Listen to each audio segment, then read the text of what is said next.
الحمد لله نحمده ونستعينه ونستغفره ونؤمن به ونتوكل عليه ونعوذ بالله من شرور أنفسنا ومن سيئات أعمالنا من يهده الله فلا مضل له ومن يضلله فلا هادي له ونشهد أن لا إله إلا الله وحده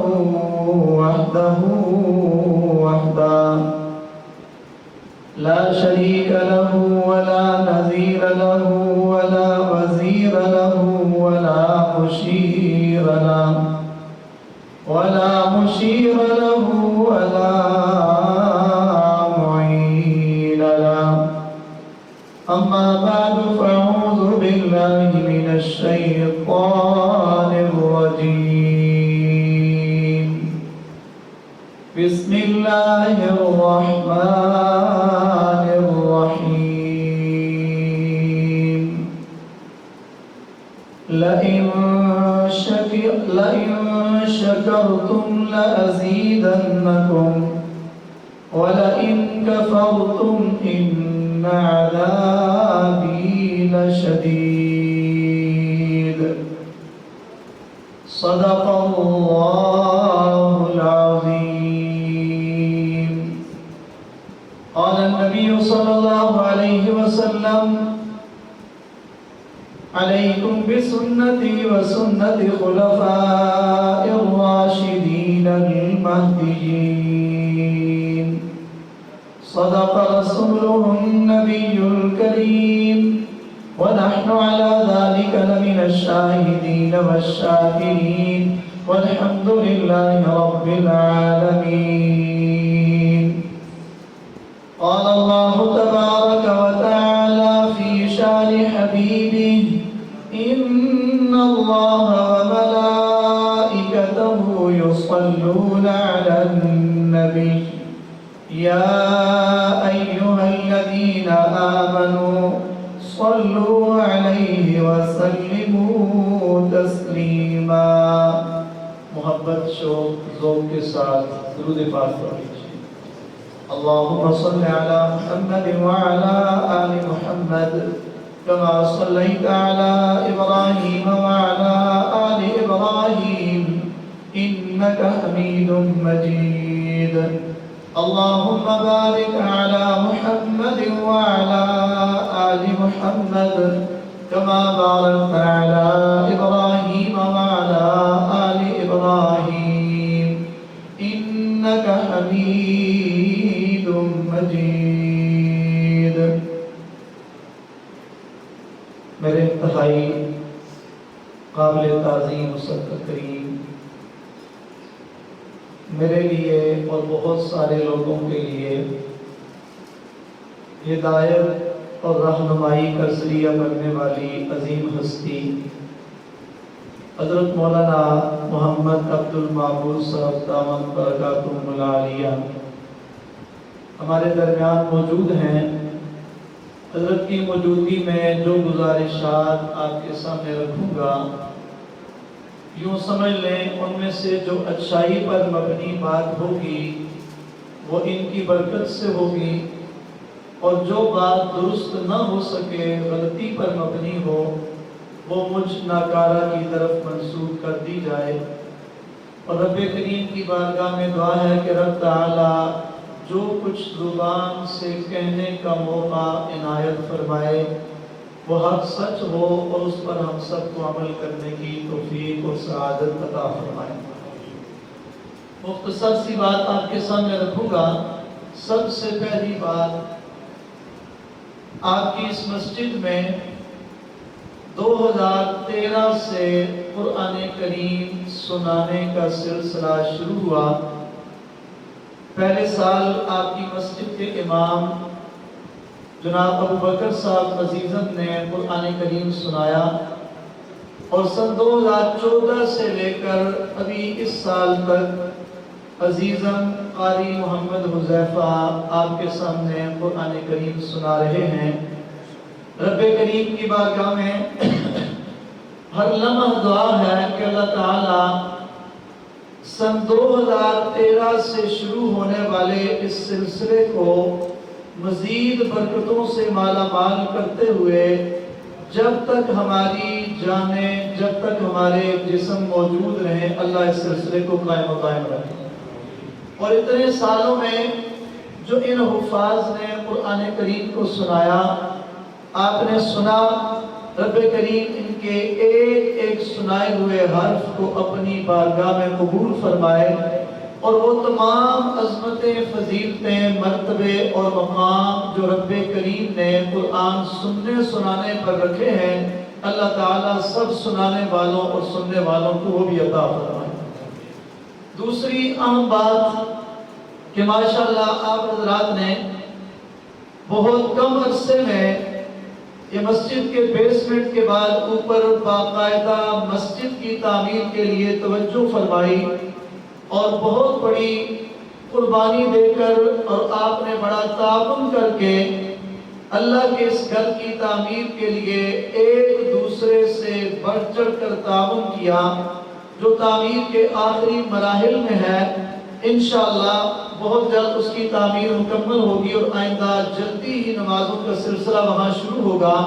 تو میں ایسے تمام حضرات کو مبارکباد پیش کرتا ہوں کہ انہوں نے اللہ کے محبوب پیغمبر صلی اللہ علیہ وسلم نے جو مسجد بنانے کی فضیلتیں بیان فرمائی ہیں، ان تمامی احباب نے ان فضیلتوں کو سمیٹا ہے۔ اللہ اسے قبول فرمائے، اور رب کریم جب تک یہ مسجد باقی رہے ان کے ثواب کو اللہ تعالیٰ بڑھا کر کے ان کی دنیا اور آخرت کو کامیابیوں سے مالا مال فرمائے۔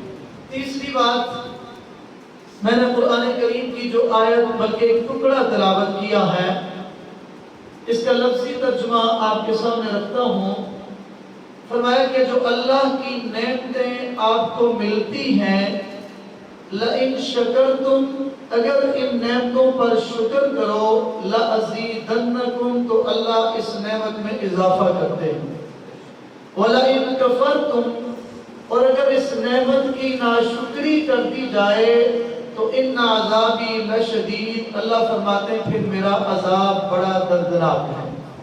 نعمتیں تو بہت ساری ہیں، ہمارا جسم نعمت ہے، ہمیں جو مالی اعتبار سے اللہ نے نوازا یہ نعمت ہے، جو صحت عطا فرمائی یہ نعمت ہے۔ صرف ہم اپنی آنکھوں پر توجہ کر لیں، یہ کائنات کی وہ نعمت ہے، جب چھن جائے تو پھر اس کی قدر انسان کو محسوس ہوتی ہے۔ اس سے بڑی نعمت کسی جگہ پہ اور دستیاب نہیں ہوگی۔ جس طرح یہ نعمتیں ہیں، اسی طرح دو خاص کر نعمتیں میں آج آپ کے سامنے ذکر کرنا چاہتا ہوں۔ ایک نعمت ہے اللہ کا قرآن، اور دوسری نعمت ہے رمضان المبارک کا مہینہ۔ اللہ تعالیٰ نے خود بھی قرآن کریم کے اندر دو جگہ اس قرآن کو نعمت قرار دیا ہے، اور میں آپ کو سمجھانے کے لیے کچھ چیزیں آپ کے سامنے رکھوں گا کہ یہ نعمت کیسے ہے، کیسے نعمت ہے۔ آپ ذرا توجہ کریں گے۔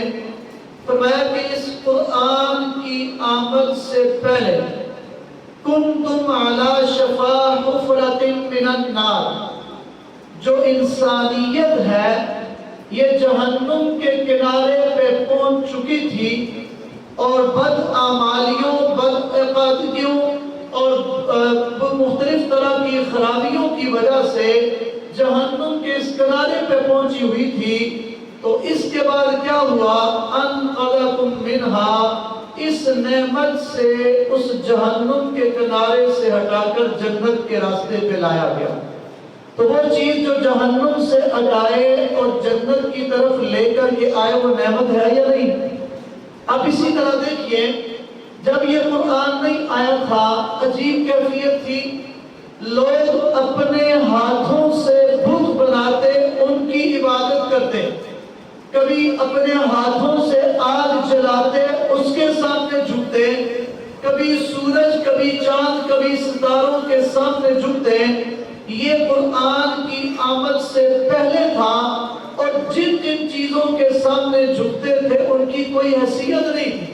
اس کی ایک مثال قرآن کریم کے اندر بھی ذکر کی گئی ہے، بے شمار مثالیں۔ ایک مثال جو میں آپ کے سامنے رکھنا چاہتا ہوں کہ حضرت ابراہیم علیہ السلام جس وقت ایک اس کیفیت میں پہنچے، دیکھا کہ بت ہیں اور اس کی عبادت کی جاتی ہے۔ حضرت ابراہیم علیہ السلام نے ایک موقع پہ جا کر کے ان سارے بتوں کو توڑا اور اپنے اس اوزار، اس کلہاڑے کو ایک بڑے بت کے کندھے کے ساتھ لگا دیا۔ لوگوں نے جب دیکھا کہ من فعلا، یہ کس نے کر دیا، تو کسی نے کہا فتح یقال لہ ابراہیم، یہاں پہ ایک نوجوان ہیں جنہیں دنیا ابراہیم کہتی ہے، یہ انہوں نے کیا ہوگا، انہیں ذرا لوگوں کے سامنے لایا جائے۔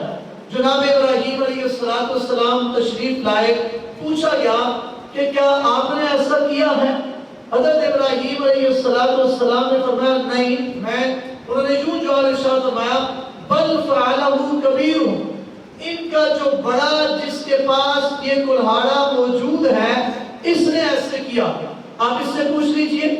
اب وہ بڑے حیران ہیں کہ ہم ان سے کیسے پوچھیں۔ قرآن کریم نے بڑا عجیب نقشہ کھینچا، کہا کہ جھک کے سر جھکایا اور سر اٹھا کر کے کہنے لگے کہ یہ کیسے جواب دیں گے۔ حضرت ابراہیم علیہ السلام یہی کہلوانا چاہتے تھے، اور رب بھی ان سے یہی کہلوانا چاہتا تھا کہ کیا آپ ان کی عبادت کرتے ہیں جو اپنے آپ کی عبادت نہیں کر سکتے؟ آپ ان کے سامنے جھکتے ہیں جن کی اپنی کوئی حالت نہیں ہے۔ تو یہی کیفیت قرآن کی آمد سے پہلے تھی، اپنے ہاتھوں سے بت بناتے اس کے سامنے جھکتے۔ یہ برائی، یہ خرابی تھی۔ قرآن کی نعمت نے آ کر کے کیا درس دیا؟ قرآن کی نعمت نے آ کر کے یہ سبق دیا، وَقَضَىٰ رَبُّكَ أَلَّا تَعْبُدُوا إِلَّا إِيَّاهُ، عبادت اگر کرنی ہے تو صرف اللہ کی کرنی ہے۔ قُلْ هُوَ اللَّهُ أَحَدٌ، اگر ایک ہی رب ہے جو سب کا معبود بن سکتا ہے، اللہ الصمد، وہ بے نیاز ہے، لم یلد ولم یولد، نہ اس کی کوئی اولاد نہ وہ کسی کی اولاد، اور ولم یکن لہ کفوا احد، کوئی اس کی برابری اور ہمسری نہیں کر سکتا۔ یہ قرآن کی نعمت نے آ کر اس برے عقیدے سے دور کیا، تو پتہ چلا کہ قرآن اللہ کی بہت بڑی نعمت ہے۔ اسی طریقے سے آپ دیکھیے قرآن کی آمد سے پہلے کیا صورتحال تھی کہ لوگ ذرا سی بات پر آپس میں جھگڑ پڑتے۔ کبھی کسی کی چراگاہ سے جانور نے پانی پی لیا، اس پر لڑائی شروع ہوتی اور 40 سال تک وہ لڑائی جاری رہا کرتی تھی۔ قرآن کریم نے جب قرآن آیا تو اس نے آ کر کے کیا تبدیلی کی؟ کہا کونوا اخوانا، تم لوگ آپس میں بھائی بھائی ہو۔ اب یہ کیسے بھائی بن گئے؟ ایک موقع ایسا آتا ہے، ایک غزوے کے اندر، ایک لڑائی کے اندر، ایک صحابی زخموں سے چور ہیں، پانی پلانے والے ان کے پاس تشریف لائے۔ انہوں نے جب دیکھا پانی بالکل پینے کے قریب تھے تو ساتھ ایک دوسرے صحابی وہ پانی مانگتے ہیں، یہ اشارہ کرتے ہیں آپ ادھر تشریف لے جائیں۔ جب وہاں پہنچے ایک تیسرے صحابی زخموں سے چور ہیں، وہ بھی پانی کا اشارہ کرتے ہیں، تو دوسرے جن صحابی رضی اللہ تعالی عنہ نے اشارہ کیا تھا وہ تیسروں کی طرف اشارہ کر دیتے۔ اب یہ صحابی پانی پلانے والے وہاں پہنچے، وہ تیسرے صحابی جام شہادت نوش کر چکے، واپس دوسروں کے پاس آئے وہ بھی جام شہادت نوش کر چکے، واپس پہلوں کے پاس آئے وہ بھی جام شہادت نوش کر چکے۔ اس قرآن کی نعمت نے کیا تبدیلی لائی؟ پہلے ایک گھونٹ پانی پینے پر اوروں کی جان لیا کرتے تھے، اب پانی پلاتے ہوئے اپنی جان کا نذرانہ پیش کر رہے ہیں۔ یہ قرآن نعمت بن کر کے آیا، جو دوسروں کے خون کے پیاسے تھے وہ دوسروں کے لیے اپنا خون بہا کر کے انہیں سہولت پیش کرنے کی کوشش کرتے ہیں۔ اب دیکھیے کیسی نعمت ہے۔ جب یہ قرآن نہیں آیا تھا اس وقت لوگ بڑی عجیب ایک بیماری، خرابی کے اندر مبتلا تھے۔ کہ بچیوں کی ولادت ہوتی تو اس پر ان کا رنگ سیاہ ہو جاتا۔ قرآن خود اس نقشے کو بیان کرتا ہے، اذا بشر احدهم بالانثى ظل وجهه مسودا، جب کسی کو سے اس کی بیٹی کی پیدائش کی خبر دی جاتی اس کا چہرہ سیاہ ہو جاتا۔ صرف یہی نہیں تھا بلکہ بچیوں کو زندہ دفن کر دیا جاتا تھا۔ یہ بھی قرآن کریم بیان کرتا ہے، تیسرے پارے کے اندر اللہ تعالیٰ اسے بیان کرتے ہیں کہ کل قیامت کا دن ہوگا، اس بچی کو اٹھایا جائے گا، اس سے پوچھا جائے گا بِأَيِّ ذَنبٍ قُتِلَتْ، کس جرم کی پاداش میں تجھے زندہ دفن کر دیا گیا۔ یہ قرآن کی آمد سے پہلے کی صورتحال تھی۔ جب قرآن آیا، اس قرآن نے آ کر کے بچیوں کے، خواتین کے وہ حقوق بیان کیے کہ پہلے جو لوگ بچیوں کو زندہ دفن کیا کرتے تھے، اب وہ اپنی دنیا اور آخرت کی کامیابی کا راز اپنی بچیوں کے اندر جاننے لگ جاتے ہیں۔ یہ بھی قرآن کریم ایک نعمت بن کر کے آیا تو اس نے یوں تبدیلی، یوں سوچ اور یوں فکر کو تبدیل کیا۔ اب دیکھیے، جب یہ قرآن کریم نہیں آیا تھا اس وقت والدین کے ساتھ کیا کیا جاتا؟ والدین کی بے احترامی، والدین کے ساتھ لڑائی جھگڑے، نعوذ باللہ ثم نعوذ باللہ، اس حد تک کہ انسان سوچ بھی نہیں سکتا۔ اگر ایک شخص کا والد فوت ہو، اسی کی جو بیوہ ہوتی تھی، اولاد اسے اپنے والد کی میراث سمجھا کرتی تھی، اس حد تک خرابی تھی۔ یہ ظلم تھا، یہ بربریت تھی۔ لیکن جب قرآن کریم آیا تو قرآن کریم نے آ کر کے یہ نعمت بن کر کے دکھایا کہ جو لوگ والدین کی ناقدری کرتے تھے انہیں سمجھا دیا، وَقَضَىٰ رَبُّكَ أَلَّا تَعْبُدُوا إِلَّا إِيَّاهُ وَبِالْوَالِدَيْنِ إِحْسَانًا، اب والدین کے ساتھ احسان کرنا ہوگا۔ وَلَا تَقُل لَّهُمَا أُفٍّ وَلَا تَنْهَرْهُمَا، انہیں کلمہ اف تک نہیں کہنا ہوگا، انہیں جھڑکنے کی اجازت نہیں ہوگی، اور ان کے لیے یہ دعا کرنی ہے، رب ارحمہما کما ربیانی صغیرا۔ یہ کیا صورتحال ہے کہ پہلے دنیا والدین کی ناقدری کرتی ہے، اب والدین کی قدر کرنے لگ گئی، اس لیے کہ قرآن نعمت بن کر کے آیا۔ یہ سبق قرآن نے آ کر کے پڑھایا ہے، یہ سبق قرآن نے آ کر کے سمجھایا۔ اسی طریقے سے آپ دیکھئے، جب قرآن نہیں آیا تھا تو امانت، اس کو امانت نہیں سمجھا جاتا تھا۔ کسی کی مال، کسی کی دولت کسی دوسرے کے پاس چلی جاتی تو وہ لوگ اس سے ہڑپ کر جانا، کھا جانا بڑا فخر سمجھتے تھے۔ قرآن کریم نے آ کر کے نعمت بن کر کے دکھایا، ان تؤدوا الامانات الی اہلھا، کہ یہ ذمہ داری پورے طریقے سے ادا کرتے ہوئے یہ امانتیں انہی تک پہنچانی ہیں جن کی یہ امانتیں ہیں، اس پر آپ کا کوئی حق نہیں۔ جب قرآن کریم نہیں آیا تھا، یتیموں کے حقوق پامال کیے جاتے تھے، قرآن نے آ کر کے ان کو حقوق دلوا دیے۔ جب قرآن نہیں آیا تھا، پڑوسیوں کے حقوق پامال کیے جاتے تھے، قرآن نے آ کر کے ان کو حقوق دلوا دیے۔ جب قرآن نہیں آیا تھا، اس سے پہلے تو لوگ نہ جانے کس طرح زندگی بسر کرتے تھے، اسے جہالت اور اندھیرے کی زندگی کہا جاتا تھا۔ یہ قرآن آیا، یخرجہم من الظلمات الی النور، یہ اس اندھیرے سے روشنی کی طرف لے کر کے آنے والی کتاب بنا، تو پتہ چلا کہ یہ نعمت ہے جو اندھیرے سے نکال کر روشنی میں لانے والی کتاب۔ تو یہ ایک بات ہمیں یہ سمجھ میں آ گئی کہ یہ قرآن اللہ کی نعمت ہے۔ میں نے صرف مثال کے طور پر چند چیزیں رکھی، ورنہ اس کے علاوہ اس طرح کی مثالیں ہم بیان کرتے چلے جائیں، وقت بیت سکتے ہیں، عمریں بیت سکتی ہیں، یہ مثالیں پھر بھی ختم نہیں ہو سکتی۔ تو سمجھنے کے لیے یہ چند مثالیں ہیں کہ قرآن اللہ کی کتنی بڑی نعمت ہے۔ اب دوسری چیز، یہ رمضان المبارک کا مہینہ، یہ بھی اللہ کی بہت بڑی نعمت ہے۔ کس طرح نعمت ہے کہ اس میں ہم روزہ رکھتے ہیں، اللہ تعالیٰ نے اس پر عجیب اجر رکھا ہے۔